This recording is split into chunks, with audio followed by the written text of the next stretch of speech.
Quand on est arrivé à la maison avec lui, j'ai levé les yeux vers la structure métallique qu'il y avait sur le côté. Une grande sculpture métallique. Je l'ai regardé, lui aussi pendant un instant, mais ensuite il est parti. Il a attendu devant la porte, une porte vitrée, essayait déjà de regarder à l'intérieur. Mais malgré les reflets, et malgré la maison qui convoitait toute la place au-dessus de lui, les grandes baies vitrées, les grands murs de briques qui touchaient le sol et qui devançaient juste sa petite ombre devant la maison, sa toute petite ombre d'un enfant de quelques années, 6 ans, 7 ans. Sa toute petite ombre, la maison devançait sa silhouette dessinée dans la neige sur le sentier dégagé. Jusqu'à la porte, la maison convoitait toute la place. Il a regardé à l'intérieur, mais les reflets l'empêchaient de voir. Je suis arrivé et il s'est un petit peu bousculé sur le côté. Il m'a regardé et juste au moment où j'ai pu mettre la clé dans la serrure, j'ai senti qu'il avait posé sa main. Non pas parce qu'il était impatient de rentrer, mais parce qu'il sentait la porte. Quand est-ce qu'elle allait s'ouvrir? Quand est-ce que le loquet? Quand est-ce que les clés allaient déverrouiller la porte? Quand est-ce que la porte allait s'ouvrir réellement? Et quand la porte s'est ouverte, il est parti.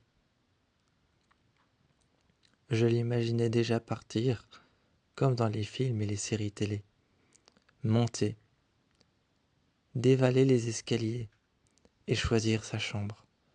Mais non, il m'a regardé, de loin, entre les escaliers et entre le 2e étage. Il n'a rien dit, et puis il a couru au 2e étage. Je l'ai retrouvé assis, regardant le miroir, regardant les murs. Tu es arrivé près de moi. On s'est assis dans le fauteuil, puis je suis monté.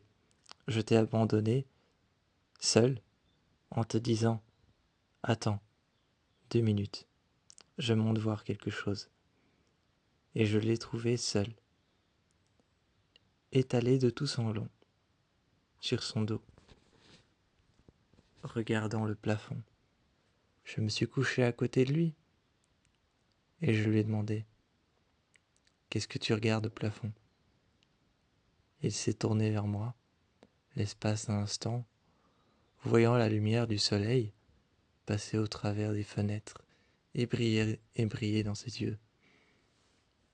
Il ne m'a pas donné de réponse. Il a sauté du lit, est allé s'asseoir en face de la fenêtre, et il n'a rien dit. Je suis allé m'asseoir à côté de lui, et puis on est redescendus, tous les deux. Il ne disait rien, ne parlait pas, mais à travers ses yeux, à travers sa manière de s'exprimer en silence, sans phrase, sans texte, sans qu'il n'ait à dire quoi que ce soit. C'est dans ses yeux que tout se reflétait. Il regardait la porte.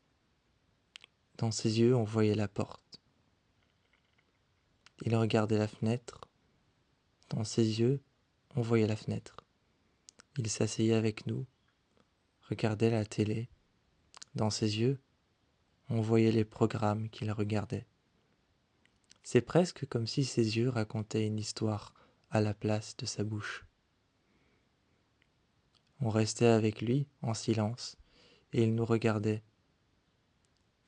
Et les plus beaux moments, les moments les plus magiques, c'était quand on finissait par faire partie de l'histoire et qu'il finissait par lever les yeux vers nous. On s'apercevait dans ses pupilles, dans ses iris, dans ses yeux brillants. On s'apercevait dedans, et on se rappelait de la porte, de la fenêtre, de la chambre. Ses yeux racontaient une histoire de laquelle on faisait partie.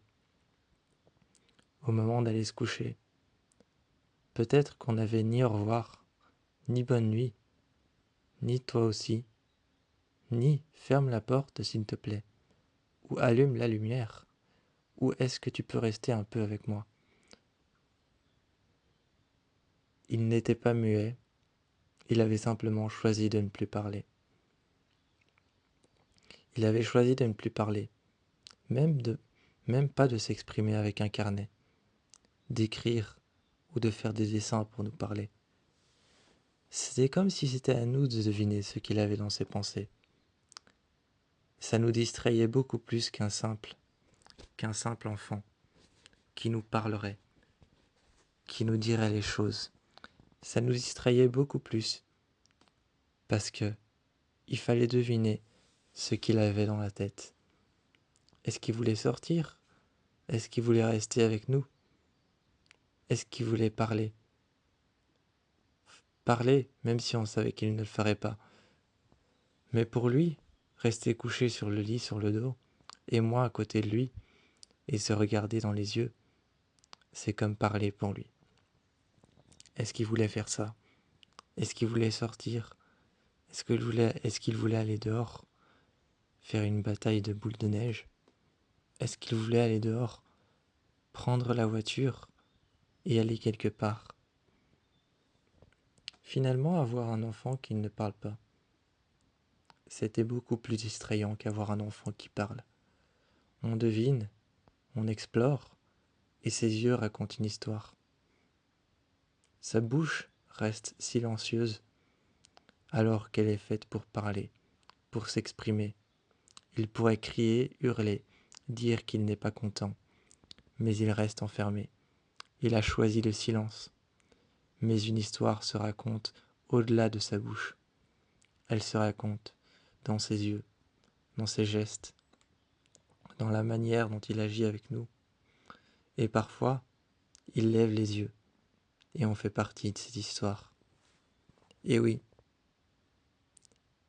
il n'avait pas de vocabulaire, peut-être pas encore évolué, ou peut-être un choix, mais il ne parlait pas, n'évoquait pas de mots. Simplement, c'était à nous deux de décider, ou alors de prendre une décision pour lui, à travers le silence. On devait trouver. C'était comme un énorme cache-cache silencieux. Mais il fallait qu'on puisse trouver ce qu'il voulait nous dire, à travers ce qu'il faisait, ce qu'il disait avec ses yeux, et non avec sa bouche. C'était une énorme partie de cache-cache. Et quand j'y pense, à chaque fois que je le vois dans la maison, courir en silence, me regarder et passer d'une pièce à une autre, c'est beaucoup plus distrayant et beaucoup mieux, voire même beaucoup plus agréable qu'un enfant qui parlerait vraiment et s'exprimerait vraiment. Là, tout vient de quelque chose de réel, de véridique, quelque chose qu'on doit deviner, quelque chose qu'on doit interpréter, qui vient de lui, de ses yeux, et non de sa bouche.